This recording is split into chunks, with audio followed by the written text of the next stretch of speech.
মানব ইতিহাসের মধ্যে আমরা এমন কিছু মানুষ পেয়েছি, এমন দূরদর্শী কিছু মানুষ পেয়েছি যারা ইনোভেশনের সীমাকে পার করে এই পৃথিবীর মধ্যে নিজের একটি প্রভাব রেখে গেছে।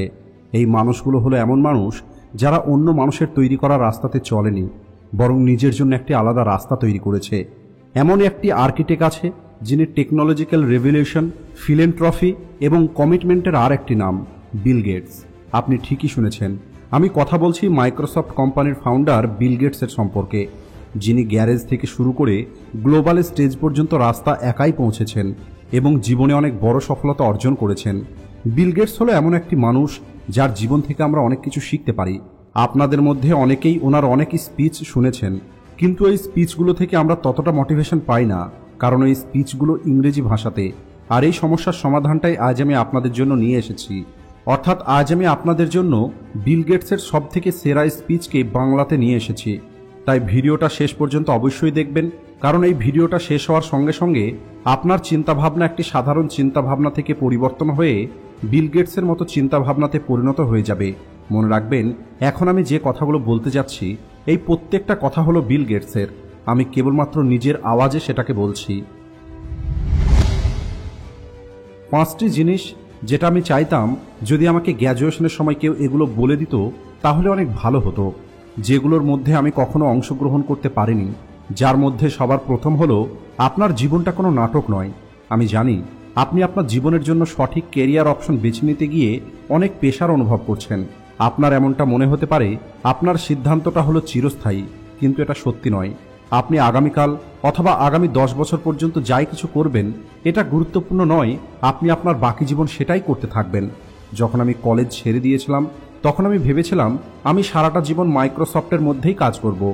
আজও আমার সফটওয়্যার কোম্পানিতে পার্ট টাইম কাজ করতে ভালো লাগে, কিন্তু ফিলেন্ট্রফি আমার ফুল টাইম জব। আমার হেলথ, এডুকেশন এবং ক্লাইমেট চেঞ্জের সঙ্গে যুক্ত কাজের সঙ্গে অন্য মানুষদের সঙ্গে কাজ করতে ভালো লাগে। নিজের মন পরিবর্তন করা অথবা অন্য কোনো কেরিয়ার তৈরি করা এটা কেবলমাত্র ঠিক নয়, বরং এটা আপনার জন্য অনেক ভালো একটি সিদ্ধান্ত হতে পারে। দ্বিতীয় পরামর্শ যেটা আমি চেয়েছিলাম গ্র্যাজুয়েশন করার সময়, আমি এটা শুনতাম, you are never too smart to be confuse. আমার মনে হতো আমি যখন কলেজ ছেড়ে দিয়েছিলাম তখন আমি সেই সব কিছু জানতাম যাই কিছু আমার জানা দরকার, কিন্তু নতুন কিছু শেখার জন্য প্রথম পদক্ষেপ হলো যেটা আপনি জানেন তার উপরে মনোযোগ দেওয়ার পরিবর্তে আপনি যেটা জানেন না সেটা আপনাকে শিখতে হবে। আপনার কেরিয়ারের কোনো একটি পয়েন্টে পৌঁছিয়ে আপনার সামনে এমন কোনো সমস্যা চলে আসবে যেটাকে আপনি হয়তো একা সমাধান করতে পারবেন না। আর যখন এমনটা হবে তখন আপনি ভয় পাবেন না, আপনি রিল্যাক্স করে ঠান্ডা মাথাতে চিন্তা করুন আর সেটার সমাধান করার চেষ্টা করুন। আর সেই সমস্ত মানুষগুলোকে দেখে সামনের দিকে এগিয়ে চলুন যাদের লাইফ এক্সপিরিয়েন্স আছে। আমি আমার জীবনে যাই কিছু অর্জন করেছি তার মধ্যে খুব গুরুত্বপূর্ণ একটি হলো অন্য মানুষের থেকে জ্ঞান অর্জন করা। যে মানুষগুলো আমার থেকে অতিরিক্ত জানে। মানুষ নিজেকে সাহায্য করতে চায়, কিন্তু সমস্যা হলো প্রশ্ন জিজ্ঞেস করতে গিয়ে ভয় পেলে হবে না। হতে পারে আপনি আপনার স্কুলে মূর্খ ছিলেন, সবাই আপনাকে বোকা বলতো, তাতে কি হয়েছে, কিন্তু আপনাকে সারাটা জীবন নিজেকে একটি স্টুডেন্ট হিসাবে দেখতে হবে। আমার তৃতীয় পরামর্শ হলো, আপনি এমন কাজ করুন এবং সামনের দিকে এগিয়ে চলুন যেটা কোনো গুরুত্বপূর্ণ সমস্যার সমাধান করছে। দেখুন, ভালো খবর হলো আপনারা এমন সময়ে গ্র্যাজুয়েট হচ্ছেন যেখানে অনেক নতুন সমস্যার সমাধান আমাদেরকে করতে হবে।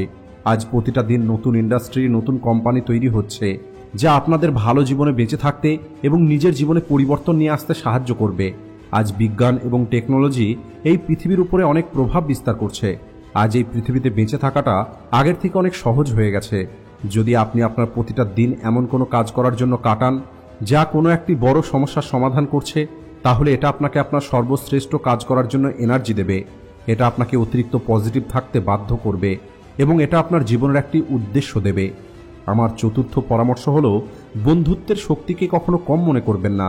যখন আমি স্কুলে ছিলাম তখন সেখানে একজনের সঙ্গে আমার বন্ধুত্ব তৈরি হয়ে যায়, যে ঠিক আমার মতোই সায়েন্স ফিকশন নোবেল এবং কম্পিউটার ম্যাগাজিনের উপরে ইন্টারেস্ট রাখত। আমি জানতাম না এই বন্ধুত্ব ভবিষ্যতে গিয়ে কত গুরুত্বপূর্ণ হতে চলেছে। আমার বন্ধুর নাম ছিল পল অ্যালেন, আর আমি আমার এই বন্ধুর সঙ্গে মিলেই মাইক্রোসফট শুরু করেছিলাম। সবসময় মনে রাখবেন, যে মানুষগুলোর সঙ্গে আপনি ওঠা বসা করেন, যাদের সঙ্গে আপনি খেলা করেন, যাদের সঙ্গে আপনি পার্টি করার জন্য যান, তারা কেবলমাত্র আপনার ক্লাসমেট নয়, বরং তারা হলো আপনার ভবিষ্যৎ কী রকমের হবে সেটা ঠিক করে। আমার শেষ পরামর্শ হলো, যেটাকে আমি আমার জীবনে সবথেকে বেশি এখন ব্যবহার করি, এটা একটু মনোযোগ দিয়ে শুনবেন, কারণ এটা শিখতে আমার অনেক সময় লেগে গেছে। আর সেটা হলো, যদি আপনি নিজে আপনার উপরে অতিরিক্ত প্রেশার না দেন তাহলে আপনি অলস নয়। যখন আমার বয়সটা আপনাদের মতো ছিল তখন আমি ছুটিতে বিশ্বাস করতাম না, আমি উইকেন্ডে বিশ্বাস করতাম না, আর আমি আমার চারপাশের সমস্ত মানুষকে দীর্ঘ সময় ধরে কাজ করতে বাধ্য করতাম। মাইক্রোসফট শুরু করার প্রথম দিকে যে অফিসে আমি কাজ করতাম তার জানালা দিয়ে আমি পার্কিং দেখতে পেতাম, আর আমি এটা খেয়াল রাখতাম কে কে দ্রুত অফিস থেকে চলে গেছে আর কে দেরি পর্যন্ত কাজ করার জন্য আছে।